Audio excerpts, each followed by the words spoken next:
여러분 안녕하십니까? 만나서 반갑습니다. 저는 목포과학대학교 섬해양연구원 이재언입니다. 오늘은 섬과 바다가 왜 중요한가에 대해서 잠시 공부하는 시간을 갖겠습니다. 그러면 먼저 차례를 한번 보겠습니다. 1번, 섬과 바다는 우리와 어떤 관계인가? 2번, 세계의 중요한 섬은 어디인가? 그래서 우리 섬과의 비교를 위해서 세계에서 중요한 섬을 한번 알아보겠습니다. 3번, 일본의 섬과 해양 영토. 4번, 한반도의 섬과 바다.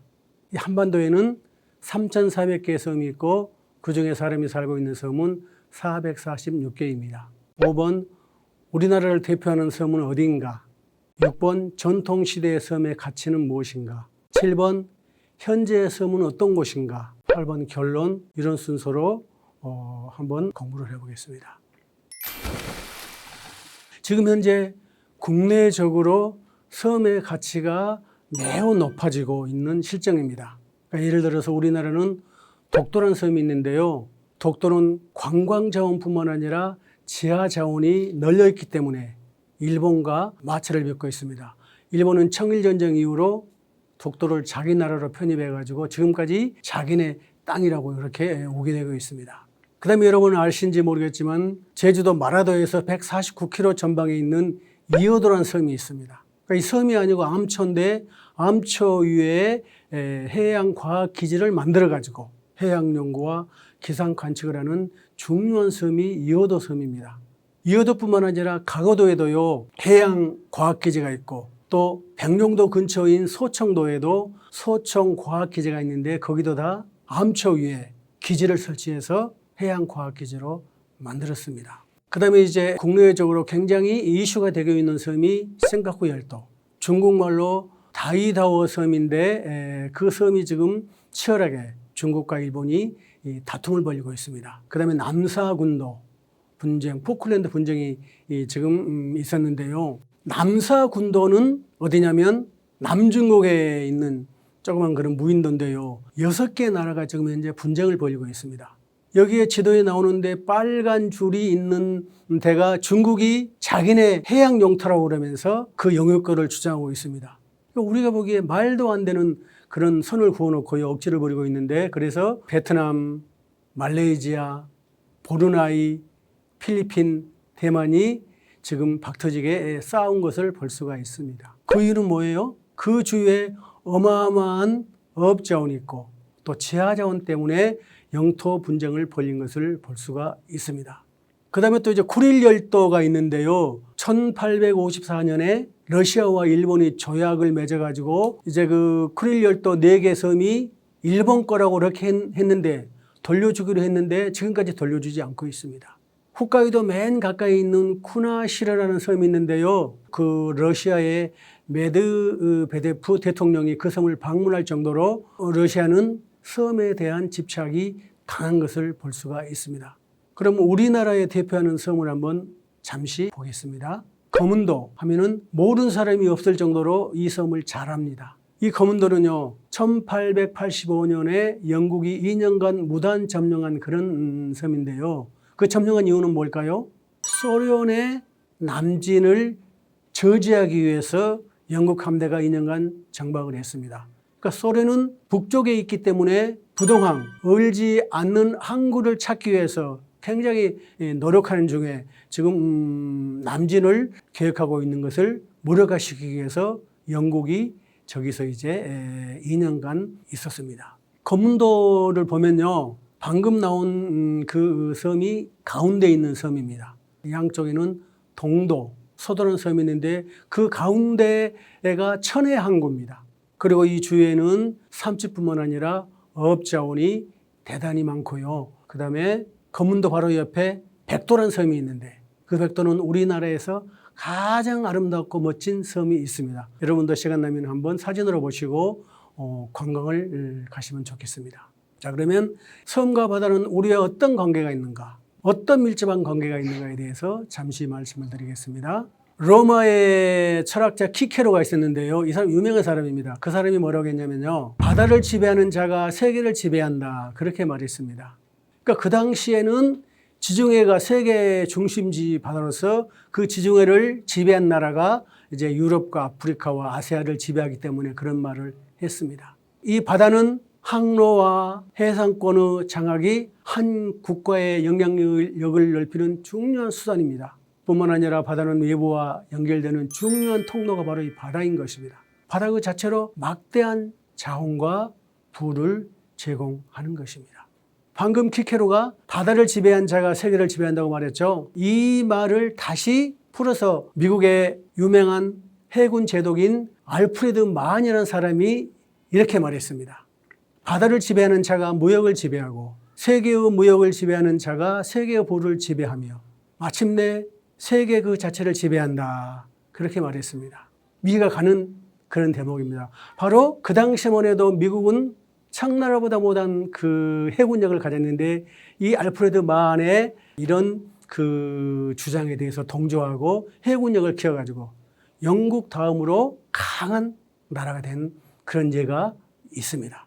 그 다음에 바다는 우리 지구에서 70%를 차지하고 있을 정도로 많습니다. 조사해 보니까요. 바다에는 1만 7천여 종의 식물이 있고요. 그 다음에 15만 2천 종의 동물이 살아가고 있습니다. 그러니까 지구 생물의 모든 종류 80%가 바다에서 살고 있다는 것입니다. 그 다음에 바다는 에너지 자원의 저장고이고 해양 오염을 해결할 수 있는 유일한 곳이 이 바다이기도 합니다. 세계 선진국이 서로 개발 각축을 벌이고 있는 것이 지금 현대 바다라고 말하면 되겠습니다. 바다는 주요 교통로가 있으며 환경 기후를 조절하고 또 거대한 식량 자원을 낼 수 있는 그런 보고이고 또 수산 자원, 지하 자원, 관광 자원이 널려 있는 곳이 바로 바다입니다. 옛날이나 지금이나 섬과 바다는 밀접한 관계가 있는데요. 사람들이 저에게 말합니다. 바다면 바다, 섬이면 섬, 육지면 육지 그렇게 말을 해야지 왜 섬과 바다를 같이 말을 하냐 그렇게 저에게 말을 합니다. 네, 그 말이 일리도 있지만 저는 그렇게 말할 때 이렇게 대답을 합니다. 섬과 바다는 뗄래야 뗄 수 없는 중요한 관계가 있습니다. 그 관계에 대해서 말씀을 드리겠습니다. 불과 100년 전만 해도요. 돛을 달고 다니는 범선이 바다를 항해해서 전 세계 무역기지를 만들고 그 무역을 통해서 부유한 나라가 되고 그러는 가운데 꼭 섬이 등장을 합니다. 전쟁할 때도 수많은 섬이 등장한 것을 역사에서 볼 수가 있습니다. 콜럼버스가 신대륙을 발견한 이후에 어떤 일들이 벌어졌는가에 대해서 잠시 말씀을 드리겠습니다. 그 당시 유럽은요, 흑사병뿐만 아니라 인구가 많고 양식이 부족해서 늘 기근에 시달렸습니다. 근데 신대륙에서 감자, 고구마, 옥수수, 고추, 토마토, 커피, 담배가 건너와서요, 유럽의 기근을 해결하는 결정적인 역할을 했습니다. 그리고 아메리카의 은을 활용해서 부자가 되었고요. 그 다음에 유럽의 많은 인구가 북아메리카로 건너가고 남아메리카로 건너가고 그래서 이제 그것이 점점 확대되면서 산업혁명이 일어나고 우리가 인류가 잘 살게 되는 역할을 한 사건이 바로 콜럼버스의 신대륙 발견 사건인 것입니다. 업적도 있지만 과실도 있습니다. 그러니까 전염병을 통해서 원주민들이 많이 죽었고요. 그 다음에 식민지를 통해서 압박을 많이 했고 그 다음에 노예를 데려다가 부렸고 또 원주민들의 인권을 유린하고 문명을 파괴하고 잘못된 일도 많이 있습니다. 그 다음에요, 이 콜럼버스가 신대륙을 발견하는 계기가 있는데요. 그 계기가 어떤 계기였냐면은 476년이 소노마가 멸망하고 그 다음에 1453년에 동로마가 멸망하는데 그때를 중세 천년이라 그렇게 말을 합니다.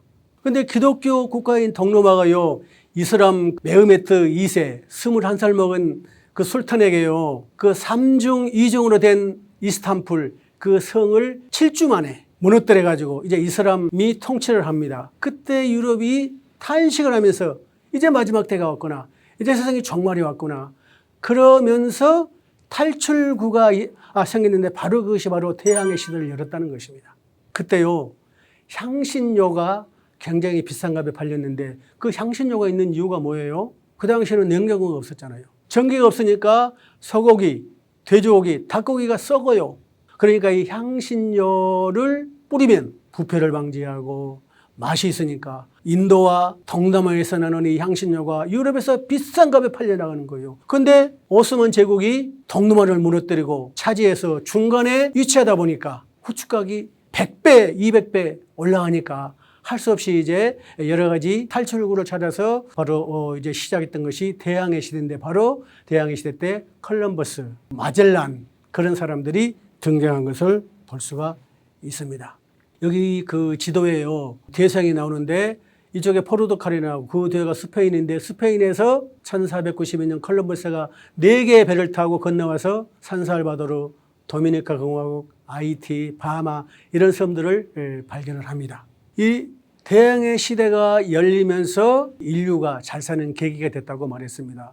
그런데 대항해 시대 이전에요, 명나라 정화의 항해는 그 당시 유럽인들의 항해보다 몇 배 배가 컸고, 그 다음에 많은 지역을 다녔는데도 지금은 이제 역사에 기록만 남아있는 것을 볼 수가 있습니다. 여기 사진에 나온 사람이 정화라는 사람인데요, 황관이고 이슬람 교도입니다. 그 사람이 이제 배를 타고 다녔는데, 여기 큰 배는 당시 정화가 타고 다녔던 배고요, 밑에 있는 조그만 배는 산타마리아인데 이 배는 컬럼버스가 이 배를 타고 이제 대서양을 건넜는데 3배의 차이가 날 정도로 게임이 안 되는 그런 그 배의 크기, 규모를 볼 수가 있는 것입니다. 그런데 이 정화는 160척의 크고 작은 범선을 가지고 3만 명의 군사를 이끌고 해외 원정 사업을 벌였습니다. 28년 동안 7차례 30개 지역을 방문했는데도 불구하고 오늘날 정화의 기록은 아무도 기억하지 않습니다. 컬럼버스와 정화의 차이는 뭘까요?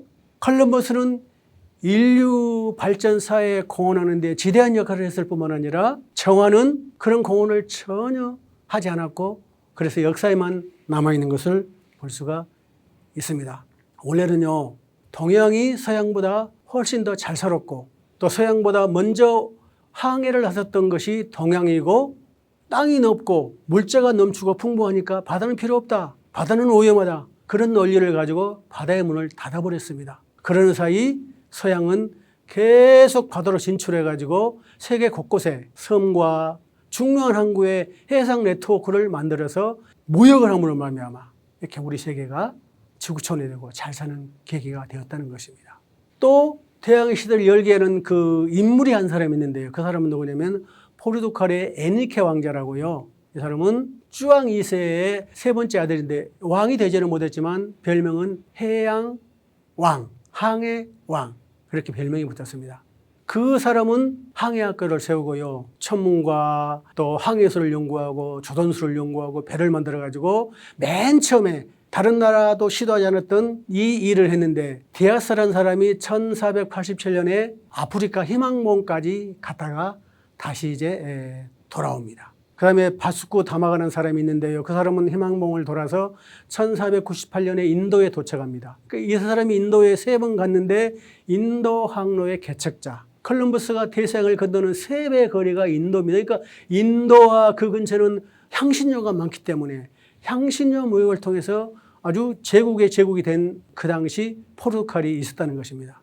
1520년에 이제 그 마젤란이라는 사람이 태평양을 건너는데요, 그 당시에 4척의 배를 가지고 270명의 사람들이 스페인 세비야 항구를 통해서 이제 도는데요, 99일 동안 계속 항해를 해도 육지도 나타나지 않고 섬도 나타나지 않는 거예요. 그러니까 배에다가요, 물을 싣고 가면 며칠 안 있으면 물이 썩어요. 벌레가 나요. 그 다음에 괴열병, 입술이 붓고 이빨이 빠고 죽어나가고요.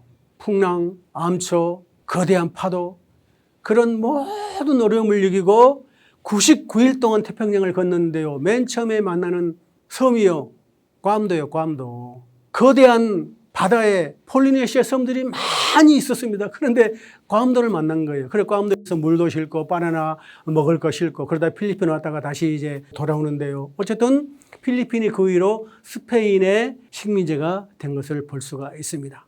자, 그러면요, 대항해 시대를 주도했던 나라가 포르투갈인데, 포르투갈 다음에 영국, 스페인, 네덜란드, 프랑스 이런 나라들인데요, 그 당시에 범선을 띄우면 20%의 손실이 나타납니다. 그래도 계속 보낸 이유는 뭐냐면요. 일자리 창출, 그다음에 은행, 보험회사가 생기고 주식회사가 생기고 증권회사가 생기고 또 신용장을 만들어야 되고 이 배를 보내므로 말미암아 이런 자본주의가 점점점 확산했다는 것입니다. 그때 범선으로 바다를 달려서 섬을 만나면 그 무조건 내 땅. 그렇게 이제 말을 하면서 이제 그 섬이 구서주 역할을 했다는 것입니다. 그럼 그 섬에 가서 풍랑이 일으면은 피난을 해야 됩니다. 안 그러면 배가 깨지잖아요. 그 다음에 거기서 수리하고 물을 올리고 야채를 올리고 휴식을 하고 그 섬에 들어가서 그 섬 사람들을 만나서 정보를 수집하고요. 그러니까 이 섬은 범선들이 항해하는 데 중요한 역할을 했습니다. 그 다음에 세계 중요한 섬들이 어디냐면요. 지중해는 몰타라, 로도스, 크레타, 키프로스, 아시아에는요. 아시아의 중요한 섬이 어디냐면 말라카 해역을 통해서 모든 배들이 왔다 갔다 하죠. 그 다음에 스리랑카, 호주무르 섬, 그 다음에 싱가폴, 마카오, 홍콩, 필리핀 이런 섬들이 아시아에서 굉장히 중요합니다. 그 다음에 태평양에서는 하와이, 또 괌도, 미드웨이, 피지, 사모아, 몰디브는 그런 섬들이 중요하고요. 이렇게 각 지역마다 대양마다 중요한 섬들이 많이 있습니다.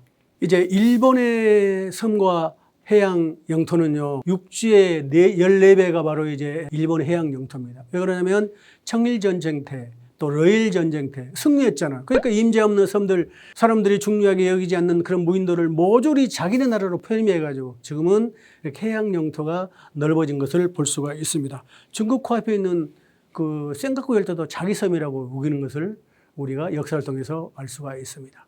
그 다음에 이제 한반도의 섬과 바다에 대해서 말씀드리겠습니다. 우리나라에 중요한 섬들이 있는데요. 강화도라는 섬이 있는데 징기스칸은 세계에서 가장 큰 제국을 건설했는데 그때 당시 몽고가 고려를 침공했습니다. 그러니까 3번 침공할 때 그때 고려가 강화도로 이제 피시를 했는데 그 강화도에서요. 그 버틴 이유는 뭐냐면요. 강화도 섬이 크기 때문에 바다를 막아서 간척을 하고요. 그 다음에 남쪽에서 세곡선들이 곡식을 싣고 강화도로 옵니다. 그 다음에 김포반도와 강화도 사이를 흐르는 바다가 있는데 그 바다 이름이 염하 혹은 강화해협인데 그 강화해협이라는 그 좁은 목 때문에 몽고가 고려를 정복하지 못한 것을 볼 수가 있습니다. 그러니까 섬이 이렇게 나라를 구하고 우리의 자존심을 높여준 그런 것을 볼 수가 있습니다. 그 다음에 진도란 큰 섬은요, 명랑해전을 이끌었던 그런 섬이고, 그 다음에 삼별초 난 때 최후의 항쟁을 벌였는데요. 그런 대가로 또 진도 주민들이 혹독한 그런 그 탄압과 어려움을 당한 그런 일도 있습니다. 현재 섬은 어떤 곳인가에 대해서 말씀드리겠습니다. 지정학적으로 독도나 가고도나 백령도는 굉장히 중요한 섬이고요. 그 다음에 영토적인 가치 200캐리, 즉 370km가 우리 해양 영토를 차지하기 때문에 영토적인 가치가 있습니다. 그 다음에 전략적인 가치는 연평도, 백령도, 즉 서해오도는 북한 코앞에 있기 때문에 그 북한의 모든 행동을 레이더를 통해서 샅샅이 살펴볼 수가 있습니다. 굉장히 중요한 섬들이죠. 그 다음에 이제 자원적인 가치, 또 관광적인 가치가 대단해서 울릉도랄까 거문도, 흑산도, 홍도, 백령도는 아주 관광의 1번인 것을 알 수가 있습니다. 그다음에 생태계 보고, 그다음에 어업전쟁기지 등대가 47개소가 있고요. 그다음에 문화원형이 보존되어 있는데 보면 거문도 뱃노래, 진도의 다시래기, 또 가거도의 멸치배의 소리 그런 그 문화원형이 살아있는 것을 볼 수가 있습니다. 이제 결론을 내겠습니다. 지금까지 섬과 바다의 관계, 섬과 바다가 얼마나 밀접한 관계가 있는가에 대해서 말씀을 드렸습니다. 앞으로 섬과 바다에 대한 지속적인 연구, 관심, 정책 개발이 꼭 필요하다고 봅니다. 오늘날 우리나라는요, 비록 후발주자이지만 우리는 대단한 해양 그런 국가가 되었습니다. 해양력은 세계 10위권으로 평가되는데 선박 건조 세계 1위, 선봉량 세계 6위, 컨테이너 대 세계 7위, 해양 수출업 물동량 세계 6위, 수산물 생산량 세계 10위를 기록한 것을 볼 수가 있습니다. 근데 우리는 아직도 섬과 바다에 대한 낮은 인식 때문에 많은 사람들이, 특히 청년들이 기피한 것을 볼 수 있습니다. 3D 업종이라고 해서 그런 것 같습니다. 그러시면 앞으로 우리 학생들이나 우리 청년들이 해양고등학교, 해양대학교, 해군, 해양경찰, 해양수산부, 또 수산직 공무원, 또 해양직 연구원, 뭐 해양작가, 뭐 바다에서 해양 양식, 그런 다양한 연구와 일거리를 찾아보면 좋겠습니다. 이상입니다. 감사합니다.